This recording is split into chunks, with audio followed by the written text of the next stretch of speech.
Dinheiro sempre falta em todo lugar. As coisas não estão saindo como planejado para Putin. Quando ele começou essa guerra, ele afirmou que a Rússia tinha o segundo exército mais forte do mundo. Ele afirmou que estaria em Kiev em 3 dias. E agora ele está sendo forçado a admitir publicamente que não há dinheiro suficiente. Você sabe o que dizem? Uma vez União Soviética, sempre União Soviética. Isso porque não é apenas uma ou duas coisas que estão prejudicando a economia russa. É tudo. As sanções estão surtindo efeito. O presidente Trump ameaça impor sanções secundárias a aliados da Rússia, como China e Índia. As receitas do petróleo estão caindo a cada dia. Porque a Ucrânia simplesmente não quer parar de atacar refinarias russas com drones, e agora a Ucrânia está mirando nos portos e navios petroleiros russos. Como se isso já não fosse ruim o suficiente, a inflação também está fora de controle. E por causa disso, a economia está desacelerando, as paredes estão se fechando. E é por isso que Putin está fazendo o que todo ditador faz. Ele está eliminando oligarcas e roubando suas riquezas. Agora, vamos entrar em todos esses detalhes em apenas um segundo. Vamos começar com sua última admissão de que está sem dinheiro. A economia russa não vai bem, e ouviremos isso do próprio Putin. O produto interno bruto aumentou. Em julho, o 0,4% em relação ao ano anterior e acumulou 1,1% nos primeiros 7 meses do ano. A questão é se isso é suficiente. É isso que queríamos? Estamos conseguindo resolver a tarefa que estabelecemos para nós mesmos? Ou são necessárias mais medidas e taxas maiores? É preciso adotar mais medidas e acelerar o ritmo? É risível ouvir Putin pedir aos funcionários do Kremlin que aumentem a taxa de crescimento, quando é o próprio Putin quem está destruindo a economia. Eu sinto que alguém deveria ter dito isso a ele. Imprimir dinheiro para gastar no setor de defesa, construir tanques e enviar soldados à Ucrânia para matar inocentes não é a melhor forma de fazer a economia crescer. Por outro lado, entendo por que os oficiais do Kremlin não querem corrigir Putin. Tenho certeza de que eles não querem ser eliminados pelo Putin. E parece que ele está em uma onda de assassinatos. E não estou falando sobre Putin enviar soldados russos para a Ucrânia. Estou falando sobre oligarcas morrendo dentro de Moscou. Veja, outro oligarca russo foi encontrado morto perto de Moscou. Mas, de acordo com a mídia russa, ele simplesmente cometeu suicídio atirando 6 vezes nas próprias costas da cabeça. Você sabe, o jeito russo habitual de morrer. Agora, adivinha só. Esse foi um suicídio muito conveniente para Putin. Porque esse cara era o chefe de uma empresa que fornecia materiais para o Shahed, drones dos quais o exército de Putin depende fortemente. Na verdade, a empresa dele é a única que produz fibra de carbono para esses drones na Rússia. E agora parece que Putin não precisa pagar o que deve para ele. Por que isso nunca acontece comigo? Porque as pessoas a quem devo dinheiro não somem. Acho que é isso de novo. Ditador 101. Se você é um ditador e está desesperado por dinheiro, basta matar pessoas ricas do seu país e tomar os bens delas. Mao fez isso, Saddam Hussein fez isso e agora Putin também. Mas surge a pergunta: por que ele está fazendo isso agora? Por que não fez isso no início desta guerra? A resposta é simples. O fluxo de dinheiro de que Putin dependia está sendo cortado. Quero dizer literalmente, a Rússia vai reduzir a produção de petróleo por causa dos ataques de drones da Ucrânia. Como vocês já devem saber, a Ucrânia atingiu 1/5 da capacidade de refino da Rússia no mês passado. E esses ataques não diminuíram. Não!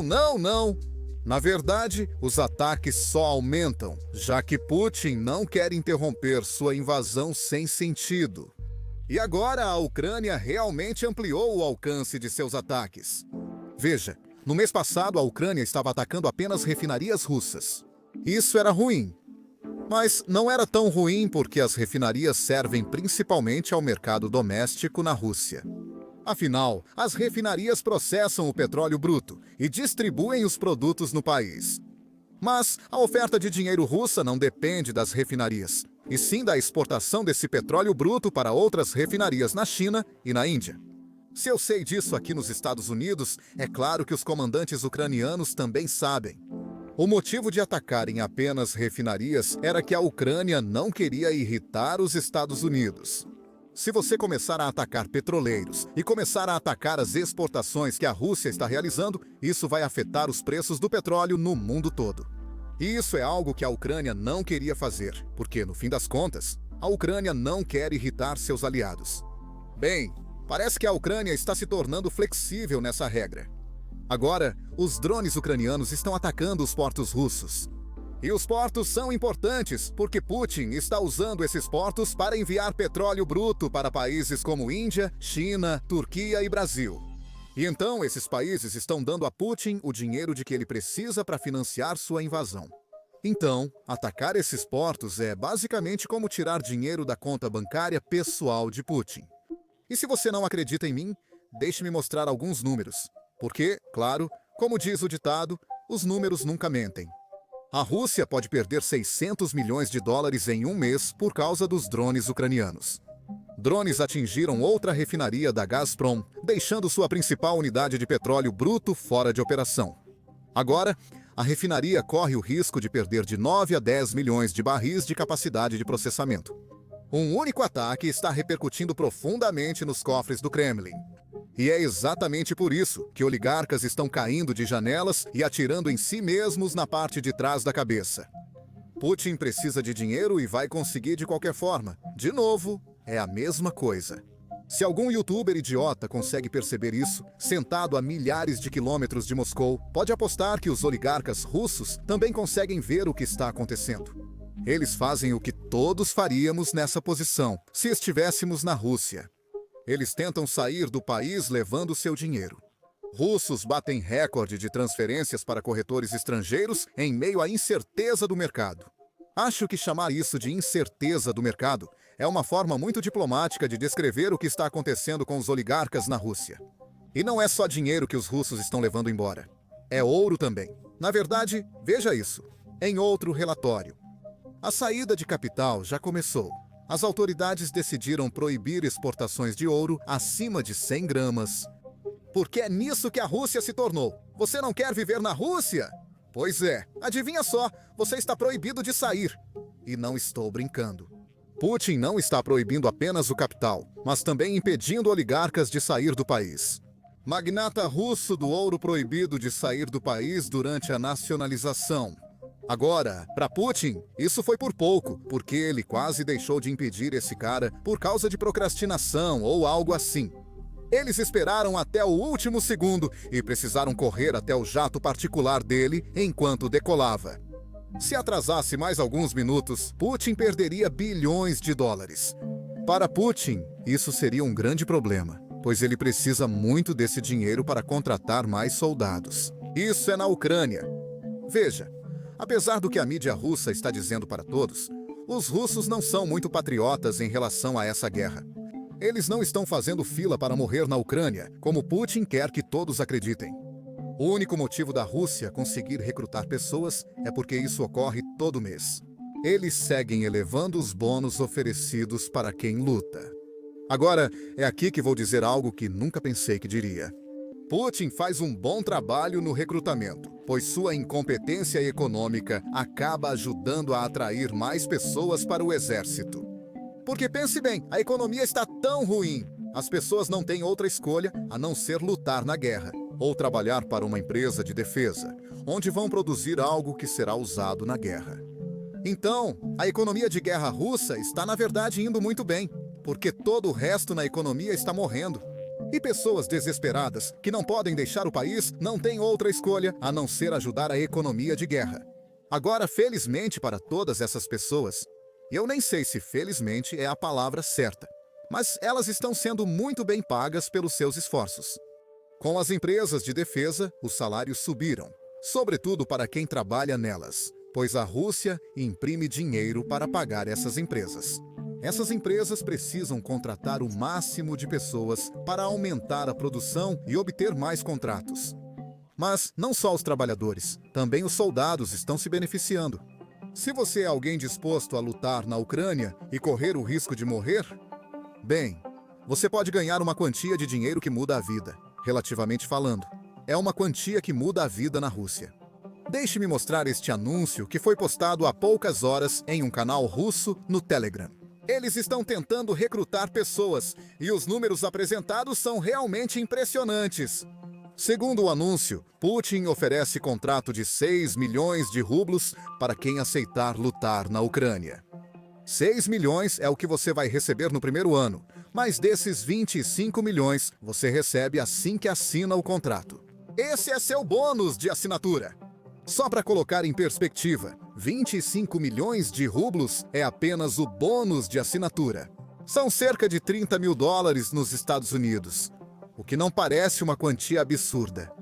Mas na Rússia, isso é uma quantia absurda, já que o salário médio lá é de 500 dólares por mês. Então, só imagine receber 30 mil dólares só por assinar um contrato. E os bônus não param por aí.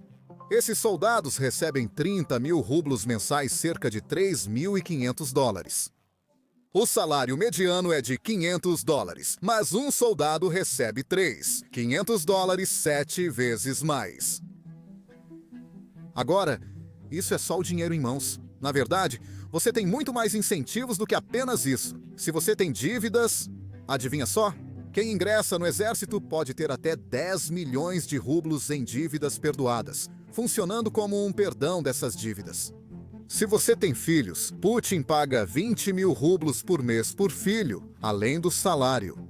Se você tem família grande, recebe um bom dinheiro. Como vocês podem ver, isso é literalmente um dinheiro que muda vidas. Uma oportunidade que muda vidas. Exceto pelo risco de morrer na Ucrânia, que, claro, é muito alto. Porque a vida média de um soldado russo na linha de frente é de 9 dias. Isso quer dizer que, mesmo não indo para a linha de frente agora, em breve será enviado para lá. Porque estão perdendo pessoas rapidamente. A cada 9 dias, eles recebem novos recrutas para servirem de bucha de canhão. Isso significa que o risco de você morrer é muito alto. Ou pelo menos, o risco de você se ferir é muito alto. Não se preocupe, diz o anúncio, eles cuidarão de você. Se você se ferir na linha de frente, você recebe mais 31 mil dólares. Muito dinheiro. E se você morrer na linha de frente, sua família vai receber 50 mil dólares. Termos extremamente generosos para o Kremlin.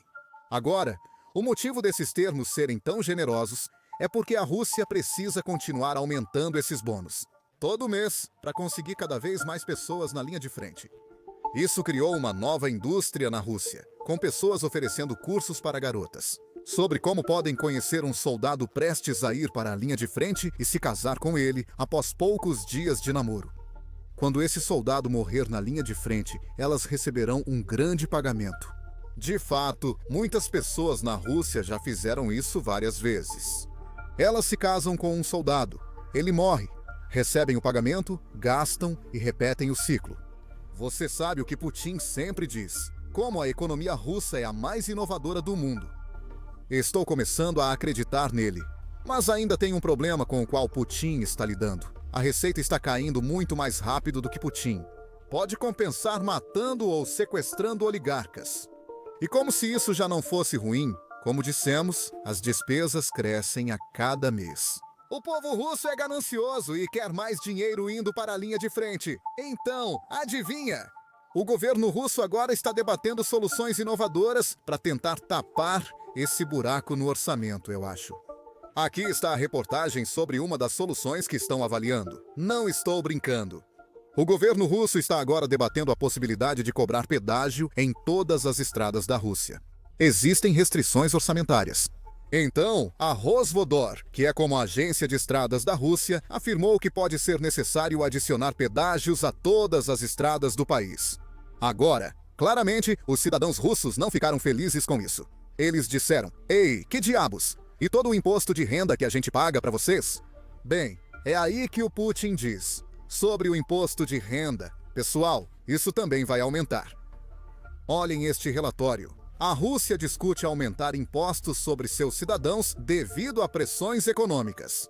E espero, de verdade, que essas pressões econômicas continuem aumentando. Agora sabemos que a Ucrânia continuará suas sanções contra a Rússia, ou seja, os ataques de drones. Espero que os Estados Unidos, Trump e a União Europeia redobrem os esforços para ajudar a Ucrânia. Tudo o que precisamos fazer é aumentar as sanções secundárias aos países que estão apoiando essa guerra, como a China. O maior apoiador? Lembre-se, o que importa não é o que Putin diz, mas o que faz. Pense nisso. Após Trump anunciar sanções de 25% e sanções secundárias à Índia, Putin aceitou a reunião no Alasca. Então ele pode gritar o quanto quiser que as sanções não importam. Podemos perceber pelas ações dele que ele tem medo dessas sanções secundárias. Ações falam mais do que palavras. Acho que Putin terá ainda mais más notícias em breve. Foi isso que o presidente Trump disse ontem. Bem, se eles aplicassem sanções, por exemplo, ou tarifas, ou como você quiser chamar, se eles fizessem isso com a China, acho que a guerra talvez acabasse. Porque a China é de longe a maior compradora de petróleo da Rússia e tem outros poderes sobre ela também. Vou conversar com o presidente Xi, como você sabe, na sexta-feira sobre o TikTok e também sobre comércio, e estamos muito perto de fechar acordos sobre tudo isso.